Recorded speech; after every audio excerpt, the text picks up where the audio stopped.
Son mari arrêté il y a quelques années, elle s'était retrouvée seule avec ses enfants adoptifs. Récemment, elle avait rencontré un homme qu'elle a vite intégré dans sa vie. Et elle était prête à tout pour cet homme. Absolument tout.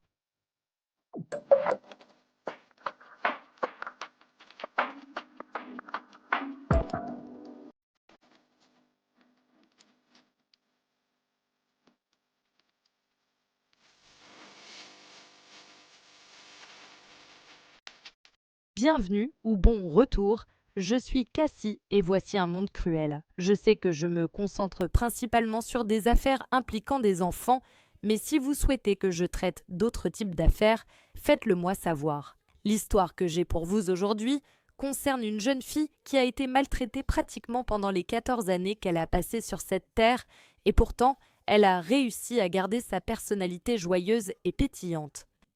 Elle méritait tellement plus que ce qu'elle a eu. Voici l'histoire de Grace Packer.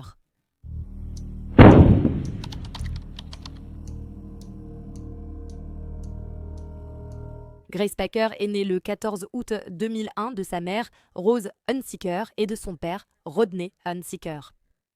Elle avait aussi un frère, Josh, de 3 ans, son cadet. Grace était une fille chaleureuse et attentionnée qui essayait toujours de se lier d'amitié avec les enfants de l'école qui n'avaient pas d'amis.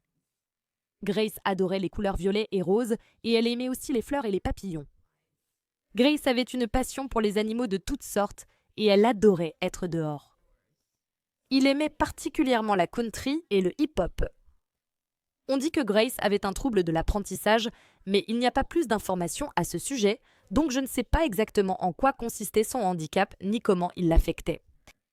Malheureusement, peu de temps après la naissance de Grace, ses parents ont perdu sa garde et elle a été placée sous la tutelle de l'État. Les parents de Grace avaient perdu sa garde parce qu'ils n'étaient pas en mesure de lui offrir un foyer sûr. Cela s'expliquait en partie par la maladie mentale de sa mère et les difficultés de son père. On dit aussi qu'elle a été victime d'abus sexuels de la part d'autres membres de sa famille. Peu après la naissance de son frère en 2004, Grace et Josh ont rejoint leur nouvelle famille d'accueil, Sarah et David Packer. À l'époque, le couple vivait à Allentown, en Pennsylvanie, à environ 1 heure de Philadelphie. Le couple avait déjà accueilli de nombreux enfants en famille d'accueil et Sarah était superviseure d'adoption. 3 ans après avoir été placée dans leur nouvelle famille d'accueil, en mars 2007, alors que Grace avait 6 ans et Josh en avait 3, les Packers ont décidé d'adopter les enfants. Grace et Josh faisaient maintenant partie de la famille Packers, mais malheureusement, la façon dont ils choyaient à Josh n'était pas du tout la même que celle dont ils traitaient de Grace. En fait, Sarah criait souvent sur Grace, la frappait, lui faisait subir des abus mentaux et physiques, la confinait soit dans sa chambre, soit au sous-sol et la maltraitait de façon générale. De plus, Sarah, consciente des difficultés de Grace, lui criait souvent dessus en exigeant qu'elle soit normale. Et beaucoup des autres enfants placés que les Packers avaient chez eux à l'époque ont remarqué que Grace était traitée très différemment de son frère. Quelques-uns de ces enfants placés avaient en fait signalé au service de protection de l'enfance que Grace était maltraitée, mais apparemment rien n'a été fait. En septembre 2010, la police s'est présentée chez les Packers. Ils répondaient à un appel qu'ils avaient reçu, disant que David avait abusé sexuellement de Grace ainsi que d'un autre de ses frères et sœurs d'accueil. Il a été arrêté pour crime. La sœur d'accueil de Grace, autre victime de David, s'apprêtait à révéler les abus qu'elle avait subis de sa part. Elle dirait qu'il la forçait à porter des vêtements révélateurs et qu'il l'obligeait à dormir dans la chambre qui se trouvait juste en face de la sienne. Parfois, il l'attachait même ou la chaînait à son lit pendant de longues périodes et les agressions ont duré des années, donc il est impossible que Sarah n'en ait pas eu connaissance. La raison pour laquelle la police a finalement découvert tout cela, c'est parce que les Packers avaient accueilli une nouvelle enfant en famille d'accueil et pendant que la fille était dans la maison, elle a ressenti une sorte de malaise vis-à-vis de David. Je me demande pourquoi. Alors elle a décidé de regarder dans son téléphone portable. Quand elle a fait ça, elle a vu des photos ainsi que des vidéos de David en train de maltraiter les enfants placés et Grace. Elle a vite prévenu la famille et appelé la police. Et 1 an après son arrestation, David Packer avouera avoir abusé de Grace depuis son arrivée dans la famille alors qu'elle n'avait que 3 ans. Maintenant, vous vous demandez probablement, et Sarah alors, est-ce qu'elle a été arrêtée? Non. Sarah a simplement été signalée par la ligne d'assistance à l'enfance, ce qui signifie qu'elle avait fait l'objet d'une enquête en tant qu'auteur de maltraitance d'enfants et qu'elle savait que cela se passait dans la maison des Packer. Mais pour une raison quelconque, elle n'a jamais été inculpée en lien avec les crimes de son mari. Et malgré tout cela, Grace et Josh ont été autorisés à rester dans la maison avec Sarah. Incroyablement. Elle n'a cependant plus été autorisée à accueillir d'autres enfants en famille d'accueil après cela, mais quand même. Ensuite, Sarah a aussi perdu son poste de superviseuse de l'adoption du comté de Northampton. Quelques années plus tard, en 2013, Sarah a rencontré un nouvel homme et l'a fait emménager avec elle, Grace et Josh. Cet homme s'appelait Jacob Sullivan. Et juste pour préciser, c'était en 2013, mais elle n'a officiellement divorcé de David qu'en 2016. Je dis ça. Lorsque Sarah et Jacob se sont rencontrés, Sarah a dit qu'il était d'abord le plus grand défenseur de Grace. Mais comme elle le l'a dit, elle l'a éduqué. Et cela a vite changé. Le 11 juillet 2016, Sarah a signalé la disparition de Grace, 14 ans, à son commissariat de police. Elle leur a dit qu'elle lui avait volé 300 $ puis s'était enfuie. Elle a également veillé à dire à la police que Grace avait déjà fait cela par le passé, ce que je ne crois pas être vrai. Et Sarah a très probablement dit cela à la police pour qu'ils ne prennent pas le cas de Grace aussi au sérieux. Elle espérait sûrement qu'ils ne chercheraient pas plus loin et verraient Grace comme une simple fugueuse. Elle reviendra. La police a alors cherché Grace, mais Sarah refusait de répondre à leurs appels au fil de l'enquête. En arrivant au domicile de la famille, sur l'avenue Tennis, ils ont constaté qu'il était désormais vide. Alors la police a lancé un appel au public, demandant à toute personne ayant des informations sur la disparition de Grace et désormais ce qu'ils considéraient probablement comme son meurtre de se manifester. Sarah a aussi caché la disparition de Grace au reste de la famille. Ils ont fini par l'apprendre par les médias. Inutile de dire que Sarah n'agissait pas comme une mère dont l'enfant venait de disparaître. En fait, une enquête révélerait que Grace et Josh avaient été retirés de l'école et que seul son frère avait été réinscrit dans le district scolaire communautaire de Quakertown. Donc, pendant que Grace était portée disparue, Sarah avait décidé de déménager sa famille à Richland Township et elle n'en avait absolument pas informé la police. Elle a également refusé de partager des photos de Grace avec la police pendant des mois après sa disparition. Puis, 3 mois après la disparition de Grace en octobre 2016, un groupe de chasseurs est tombé sur un corps démembré dans une zone boisée du comté de Luzerne. Le corps sera ensuite identifié comme celui de Grace Packer. Les enquêteurs ont aussitôt déclaré que Sarah était suspecte. En attendant qu'ils prouvent qu'elle avait tué Grace, elle devait être inculpée de mise en danger d'enfants et d'entrave à la justice. Au cours du mois qui a suivi la découverte du corps de Grace, en novembre 2016, il a pas été découvert que Sarah avait encaissé plus de 3 600 $ de chèques d'invalidité de la sécurité sociale destinés à Grace. Les enquêteurs ont aussi découvert une lettre parmi les affaires scolaires de Grace. Elle était dactylographiée, adressée à sa famille, et c'était une lettre d'excuse disant « Je suis désolée d'être un fardeau ». Elle poursuit ensuite en disant qu'elle quitte sa famille. Mais les enquêteurs savaient que cette lettre n'avait pas été écrite par une fille de 14 ans. Elle avait clairement été rédigée par un adulte. Puis, il a été découvert que Jacob et Sarah avaient en réalité une relation polyamoureuse avec une femme du nom de Catherine Albright. Les autorités ont finalement découvert cela parce qu'en janvier 2017, Catherine avait en fait surpris Jacob et Sarah dans la chambre de leur maison. Ils avaient tous les deux fait une overdose dans le cadre d'un pacte de suicide. Plus tard, lorsque Jacob s'est réveillé à l'hôpital, il a dit au personnel qu'il était responsable du meurtre de Grace et il a également impliqué Sarah. Jacob Sullivan a été arrêté et inculpé de 19 crimes différents, dont enlèvement, homicide, viol et conspiration. Sarah a également été inculpée de 17 crimes, dont homicide, enlèvement, conspiration et atteinte à l'intégrité d'un cadavre. Ils avaient avoué que Grace avait été horriblement agressée sexuellement par le couple avant qu'il ne la tue. Jacob affirma que l'agression sexuelle et le meurtre de Grace avaient été planifiés par lui et Sarah et que tous deux préparaient cela depuis plus d'1 an. Donc pour revenir à cette tierce personne, Catherine avait en fait été en couple avec Jacob et Sarah depuis 18 mois à ce moment-là et elle était également assistante sociale. Cependant, elle n'a jamais été accusée d'aucun crime, même s'il serait découvert qu'elle avait vécu dans la maison, donc. Et plus tard, au tribunal, il serait également révélé que Jacob, Sarah et Catherine avaient installé une balançoire sexuelle devant le placard où ils avaient gardé le corps de Grace. Une voisine ignorait que Sarah habitait la maison. Oui, Sarah. Parce qu'apparemment, Catherine et Jacob étaient des deux qui semblaient ne vivre dans la maison à plein temps. Elle ne savait même pas que Sarah existait. Alors pourquoi Catherine n'a-t-elle pas été accusée de quoi que ce soit? Le procureur du comté de Bucks, Mathieu, dirait que les heures et les jours précédant son meurtre ont probablement été les choses les plus horribles et traumatisantes qu'une personne puisse jamais avoir à vivre. Pendant les nombreux mois précédant le meurtre de Grace, Sarah avait en fait manipulé Jacob pour agresser sexuellement Grace. Et Sarah avait également mis des somnifères dans le pudding de Grace pour la rendre somnolente à l'occasion.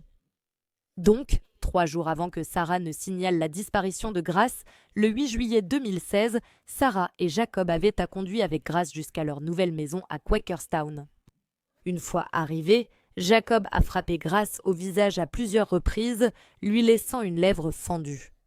Le couple a ensuite emmené Grace au grenier où Jacob l'a agressée sexuellement sous le regard de Sarah.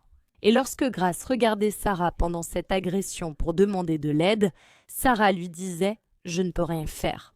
C'est ta vie maintenant. » Jacob a également déclaré aux enquêteurs que l'idée que Sarah n'aide pas Grace l'excitait et il pense que cela excitait aussi Sarah. Après avoir agressé Grace, le couple lui a attaché poignets et chevilles avec des colliers de serrage. Ils l'ont bâillonné avec une boule de bâillon, puis ils lui ont administré des somnifères. Après cela, ils l'ont emmené et l'ont enfermé dans un placard qui se trouvait dans le grenier. Ils ont ensuite quitté la maison, ce qui veut dire qu'ils ont laissé Grace dans le grenier, qui était brûlant puisqu'on était en plein mois de juillet. Grace a finalement réussi à se libérer de certaines de ses attaches et à recracher la boule d'étouffement, mais malheureusement, elle n'a pas pu sortir de la maison avant que le couple ne revienne, environ 12 heures après leur départ initial. Donc il était environ 3 heures du matin. Le 9 juillet, vers 3 heures du matin, Jacob et Sarah ont découvert que Grace était toujours en vie et ils ont décidé de terminer ce qu'ils avaient commencé à ce moment-là. Jacob était monté au grenier et l'a étranglée. Après cet acte horrible, Sarah et Jacob ont traîné le corps de Grace jusqu'à la baignoire. Ensuite, ils sont sortis acheter une scie afin de pouvoir commencer à démembrer le corps de Grace. Le couple a tenté durant plusieurs mois de masquer l'odeur avec de la litière pour chat, sans succès. Finalement, ils ont décidé de mettre les parties de son corps dans 2 bacs en plastique séparés, puis de les jeter dans la forêt où ils ont ensuite été retrouvés. En mars 2019, le procès contre Sarah et Jacob a eu lieu. L'accusation pensait que pendant des années, Sarah avait toléré les abus sexuels qui se produisaient dans la maison et qu'elle avait même pris plaisir à les regarder. L'accusation a allégué que Sarah avait été le moteur de tout cela puisqu'elle avait été celle qui avait manipulé Jacob pour qu'il devienne un sultan grâce à elle. Ils avaient également trouvé des messages Facebook de Sarah à un autre homme dans lesquels elle parlait de la façon dont elle pourrait lui procurer une vierge à agresser. Lorsque les détails du crime ont été lus au tribunal, ils étaient si horribles qu'ensuite le juge a conseillé aux jurés de consulter un psychologue. Et pendant que ces détails horribles étaient lus, Sarah et Jacob ont été vus en train de sourire et de ricaner. Le procureur du comté de Bucks a expliqué aux jurés qu'il avait accepté une peine de prison à vie pour Sarah Packer en échange de ses aveux et de son plaidoyer de culpabilité. Il avait fait cela parce que les preuves contre Sarah étaient faibles.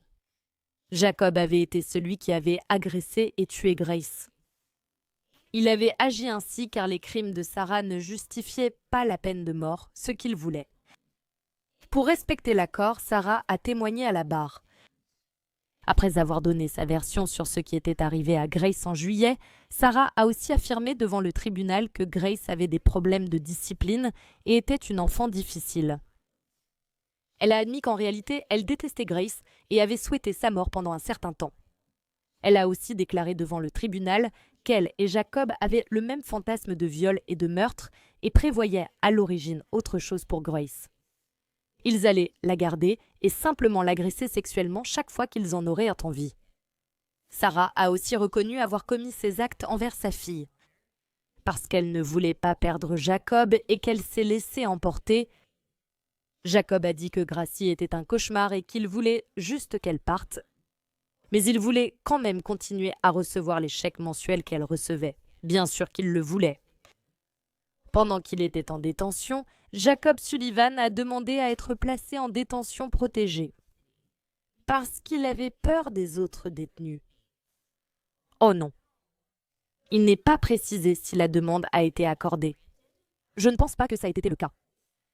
Mais le juge a souligné que Jacob vivait désormais dans la peur des mêmes tortures et abus qu'il avait fait subir à Grace. Le juge n'a pas pu s'empêcher de dire à Jacob qu'il n'avait pas d'âme. Sarah a plaidé coupable du meurtre de Grace et a reçu la peine de prison à vie convenue. Jacob a plaidé coupable d'agression sexuelle, de meurtre au premier degré et de quelques autres délits mineurs liés à la mort de Grace. Les procureurs demandaient la peine de mort pour Jacob. La défense, bien sûr, voulait simplement la prison à vie, mais après délibération, un jury de Philadelphie a condamné Jacob à la peine de mort. Il n'a pas réagi lorsque cela a été lu. Les proches de Grace ont aussi évoqué l'impact de son meurtre. Sa cousine Carrie dirait « Ça me rend malade de savoir que Grace a été maltraitée, torturée et littéralement jetée comme si elle n'était qu'un déchet. Grace est désormais dans un endroit meilleur, sans mal ni souffrance. » Dans une déclaration lue par les détectives, Josh, le jeune frère de Grace âgé de 14 ans, a dit que pour supporter sa perte, il fallait que les adultes connaissent l'histoire de Grace et agissent contre la maltraitance des enfants. Il a dit que si on avait dit à sa grande sœur qu'elle pouvait sauver la vie d'enfant en donnant la sienne, elle aurait demandé « Que dois-je faire ?» Il n'a peut-être pas qu'ajouter « Veiller sur tous les enfants pour qu'une perte comme celle de Grace ne se reproduise plus. » Aider au mieux les enfants incapables de s'aider seuls. Le département des services sociaux de Pennsylvanie a indiqué dans un rapport de 2019 sur la vie et la mort de Grace que le système de protection de l'enfance de l'État était alors débordé et manquait de responsabilité. Oui, tu crois?